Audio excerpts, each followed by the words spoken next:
which means we can work our way over into our main topic for the evening, which is The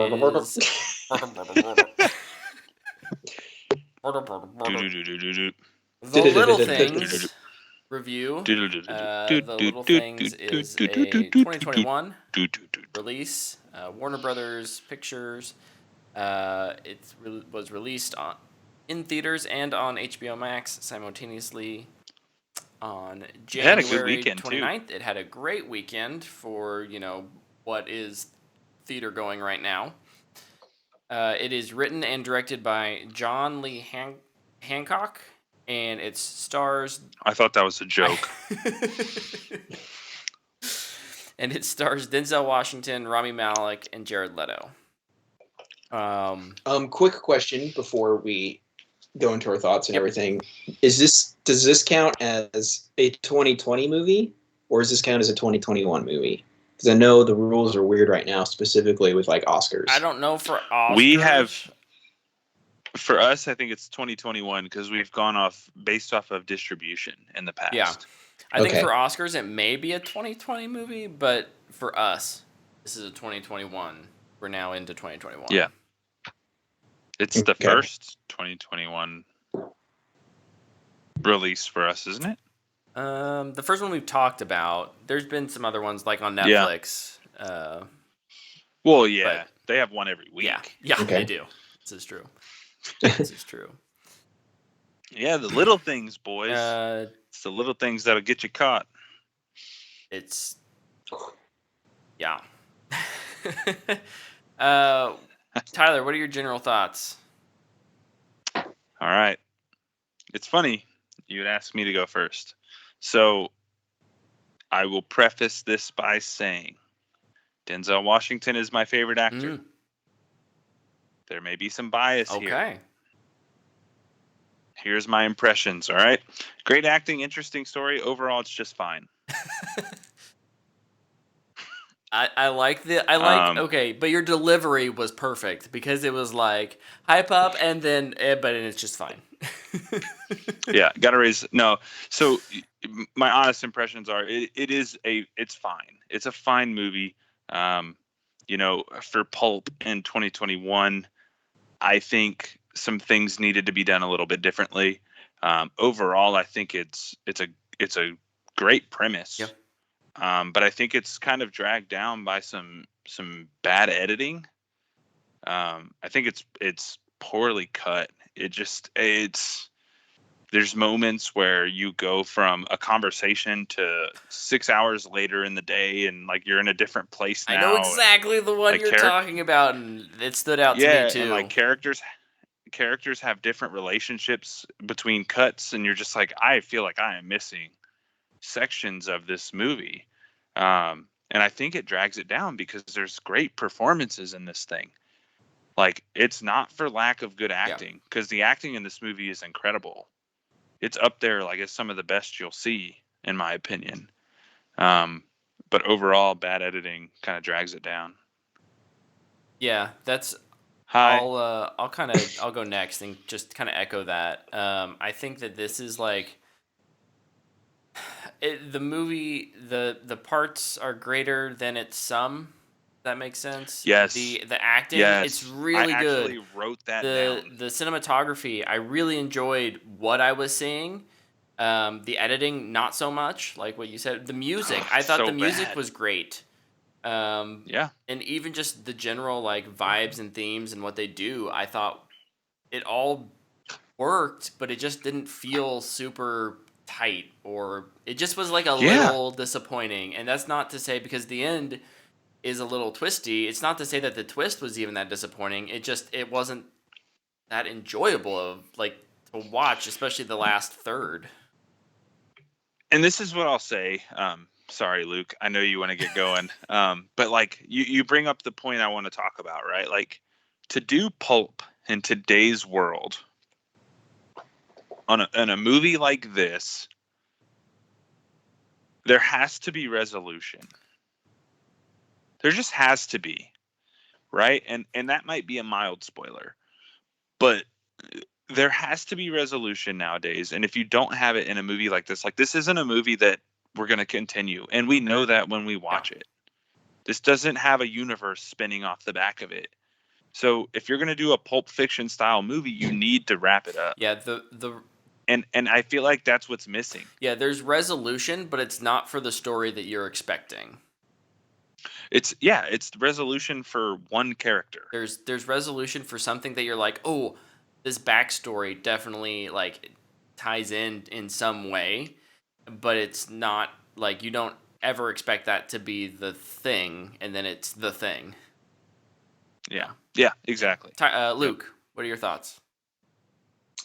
I would agree with you guys. I thought the acting was the best part about the movie. I also thought there were some really well done, intense scenes. Yes. Yeah. Specifically when Rami Malek gets into a car. Yes. I really enjoyed that.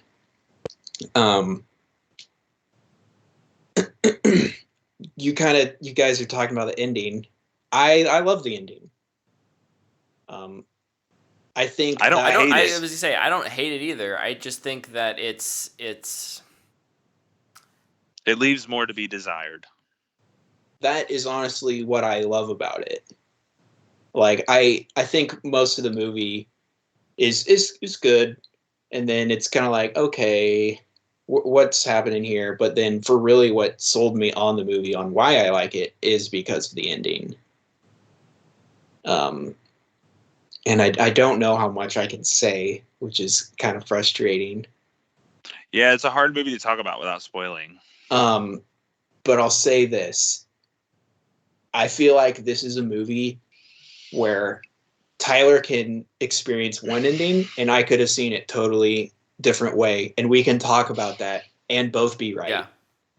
Yep. I think that's so cool, and I mean, and I don't know if it worked for everybody who's going to end up watching it, but for me, I thought it worked really well, and I think that's a hard thing to pull off.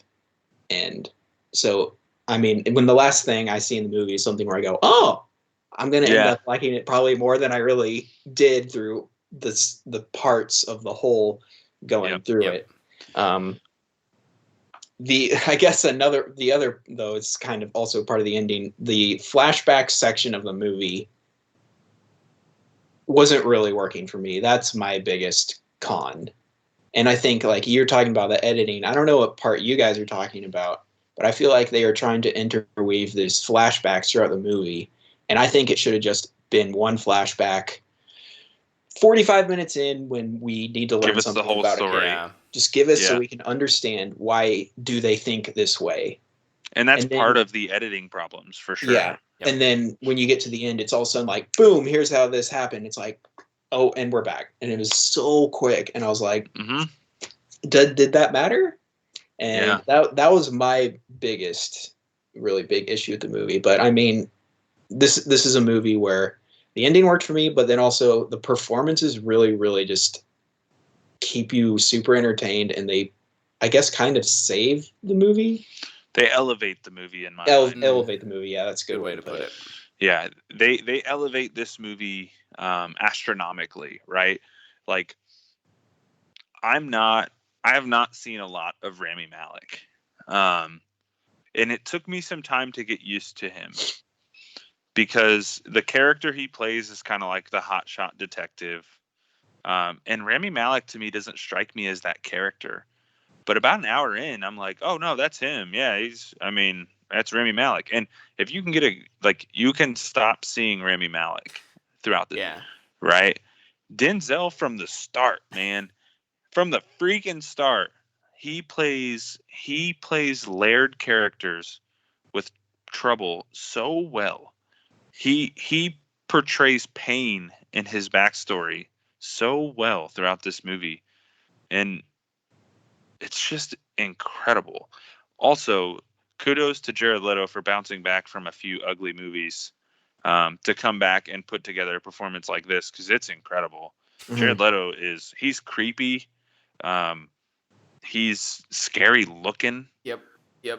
And he one of the things that it continually blew my mind every time I saw him was his physical presence in the movie.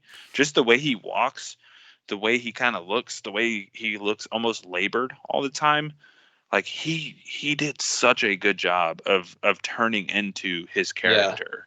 I want to know if his belly was a prosthetic or if that was method acting and he maybe I got a think little bit I big. think it's prosthetic. That dude's in incredible shape.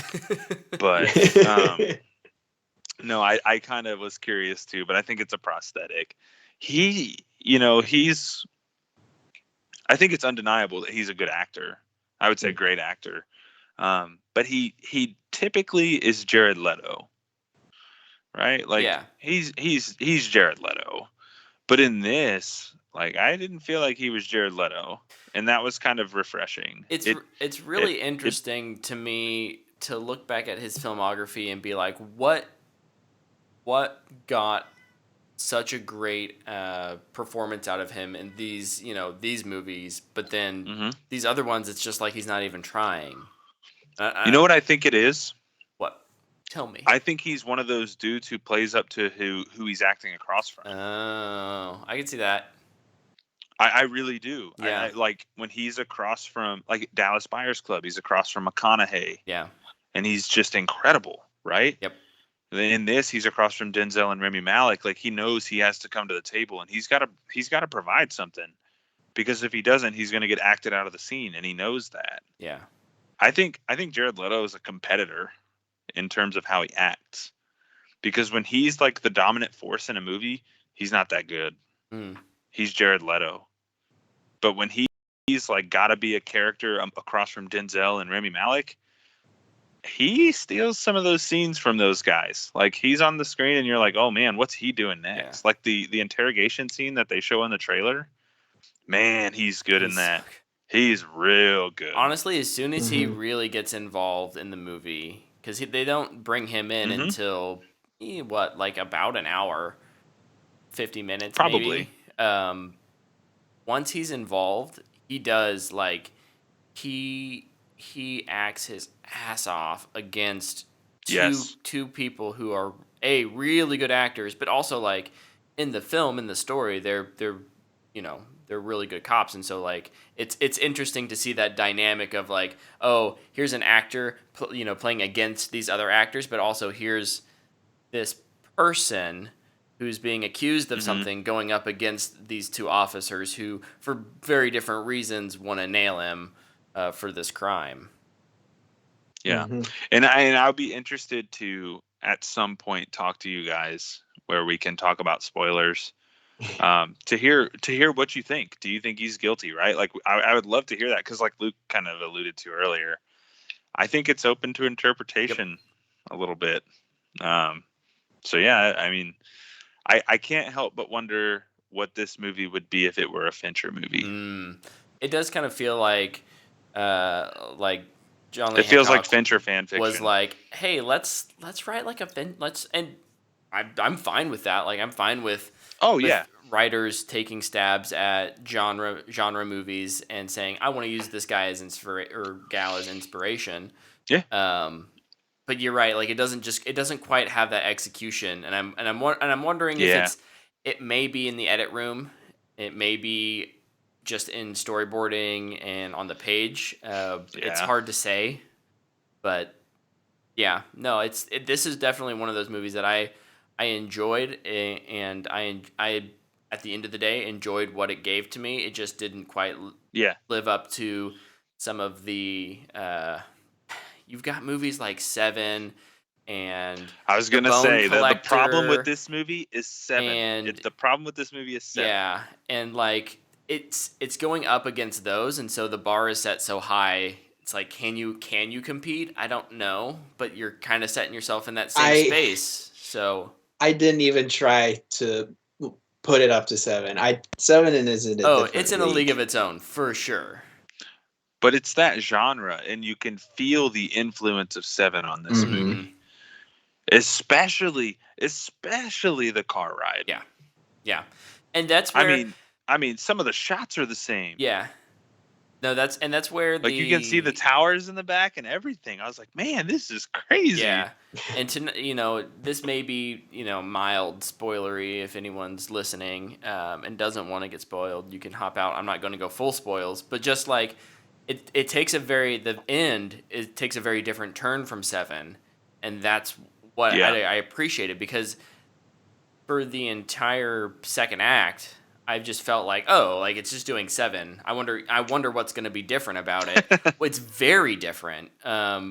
Extremely, extremely different in a way that like almost left me unsatisfied. But to Luke's point, like when I thought about it, I was like, oh no, like that's awesome, because it's telling this other story at the same time. You just don't realize it.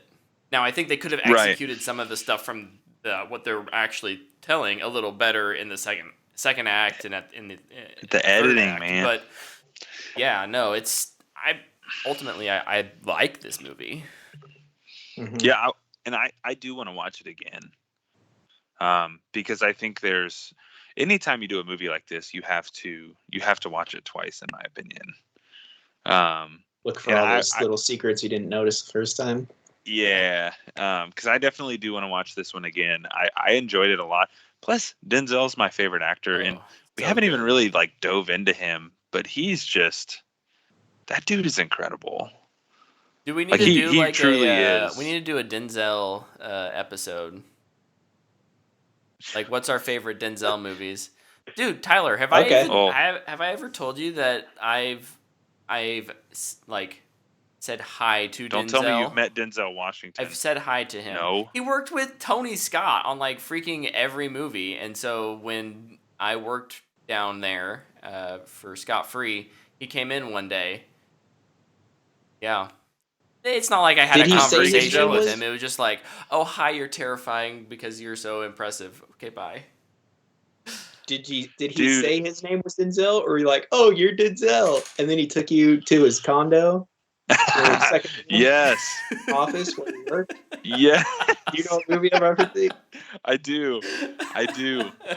Fantastic. Go watch it. Callback. That is a fantastic movie. Oh my gosh. Fantastic callback. And then Lamorne Morris nails that impression in that scene too. He's so good at it. Oh man. Oh. You'll be playing ball in Pelican Bay.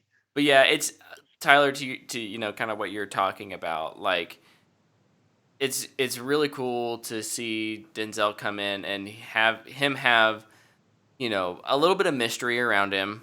He was a detective here before. He has these past relationships, and everyone's kind of shy about it. And then to wonder what all is going on, and then to at the very end figure out why that is the way it is. Yeah. was very satisfying to me.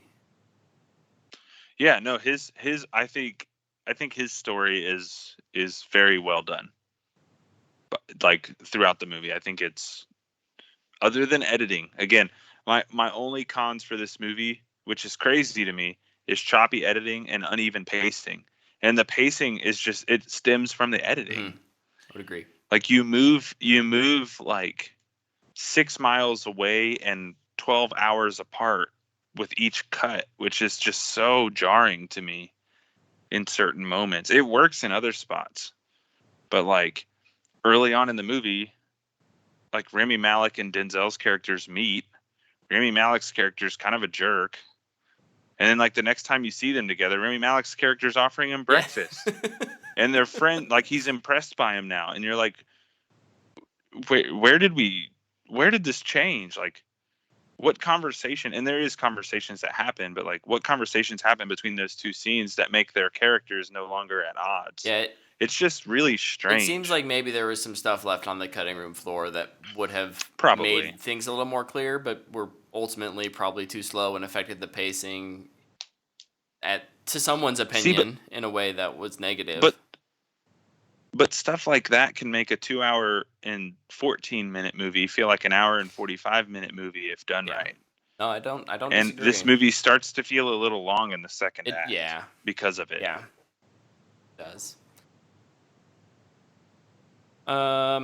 Any other thoughts? Luke, we've been talking for a while. Before we hit ratings? I'd say my last thought, and I guess I'll take it into my rating, is I feel like I'm super forgiving of this genre just because I like it so much. I do Like, too. there was a point, I think, way back when Netflix was brand new and you still order DVDs. You're like, this is the type of movie I'd watch. I'd order the DVDs of some, like, I don't know, Double Jeopardy with Ashley Judd. It's not a good movie, but I like it. Yeah. Sure. Like, a good mystery that's just interesting is honestly enough for me to get a Matthew McConaughey. But I think the performances and the intense scenes that are kind of throughout, and I love the ending, so I'm going to give it a fanboy worthy. All right. Yeah, this genre is the genre of books I read the most. So this is, for me, really, really tough to rate. It has my favorite actor in it. It has two other supporting actors who are great. It has a great premise. It has great moments of tension, specifically when cops are doing dirty work. It's a good movie. It is a good movie in my opinion. All that to say, it's a Matthew McConaughey. The editing derails this movie so much, and it's so hard for me to get over that. And I think if I hadn't read a book called The Whisper Man a month and a half ago, this movie's a fanboy worthy. Like, I really think so. But it's a strong Matthew McConaughey for me. I'm gonna echo Tyler. I'll give it a strong Matthew McConaughey. It's high. It may be one of those. It's like borderline. It may be one Fringe. of those when we revisit at like mid-year and I've seen what else has come out and I'm like, oh no, this was way better than the rest of these movies. It could bump up to like a fanboy worthy, I think. But I'm kind of in agreement with you, Tyler, in terms of it doesn't stack up to, I know like we talk about Seven and Zodiac and all those movies. Those are like and I haven't even seen booyahs. Zodiac. And like it just doesn't come close, even with the really, really strong performances. Right. I think it just needed a little more. I don't know. It needed a little more of something. Yeah. But it's the editing, man. I think a lot of it's the editing. It's the editing that kills this movie. movie. There's some stuff with Denzel's character. You talk about characters and like their motivations or their characteristics, like how they're acting, changing on a dime. He changes on a dime at the end of this movie, and it completely caught me off guard. Again, I love what they did, but it wasn't that wasn't as satisfying. Like understanding why he was all like, I don't know how to explain it without giving anything away. I just think that they needed probably another 10 minutes of either additional flashback footage or just additional footage, additional story in the present timeline to kind of give you some more closure there. I don't know, but yeah, it's still a strong Matthew McConaughey for me. It's a good movie. It is a good movie. It's missing just a little bit. It just wasn't as good as the greatest of all time when it comes to murder to mysteries. Genre. Gotcha. Yeah. Okay. If it's not a perfect movie, it's not worth talking about. It's an unfair critique, but it is the critique, right? Like, if Seven doesn't exist, this movie is a fanboy worthy, like a strong fanboy worthy. But because you can feel its influence of Seven so strongly, you can't help but think about that movie when you're watching it. See, and I'm actually kind of the opposite mind in that, like, I think this movie would be even less satisfying if Seven didn't exist. I think this movie is stronger because it does something different than Seven at the end. Now, obviously, I think it uses what your expectations of what Seven and other movies like it have provided, but just the ending doesn't quite satisfy in a way that something like Zodiac might. See, and I've not seen Zodiac. Well, you should watch Zodiac. And that's Fincher, Yeah. right? Oh, you should watch I'm gonna Zodiac watch that because this it's week, probably. freaking amazing. I just rewatched that like 3 weeks ago or something. It's so good. Yeah, I love this genre, and if a movie like this came out every month, I'd watch it every time. Yeah. So, but again, I want to make no. make it very clear. I think the performances were great. I really like the Oh, storyline. man. I literally just think it just came down to execution. Didn't quite pull it off for me. Yeah. So. It's missing something. But Luke loved it. I think. I didn't love it. I loved the ending. The rest I thought was... Well, I think between I do also like the ending. Between the three of us, it's right there on the cusp of a fanboy worthy. So if anyone's even considering watching this, probably do. You should. I'd say, yeah. I'd say, and especially still going into here 2021, and we still have kind of a shortage of new movies because of theater closures and the pandemic. Yeah, like this is a good new movie to check out. I recommend it. For sure. Hey, I'll say this. It's my favorite movie of the year so far. Is it the only 2021 movie you've seen? Yeah. Is it the only 20? Okay, that's what I thought.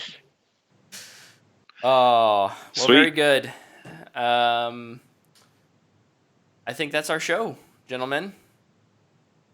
Thanks for hanging out with me. I'm looking at figure out 7 how on my movie shelf this right now. week, and We need to get back into that fan box. we sometime. do. We need to put out a call. If you're listening or watching Look it this Send us a right fan now, box question. Just tweet at us. tweet at us at @whatthefanboy, or hit us up on Instagram if that's where you're at @whatthefanboy. Just ask us a question. You can email us whatthefanboy@gmail.com, and you can find all of our stuff at whatthefanboy.com. And until next week, we'll see you. Thanks for watching.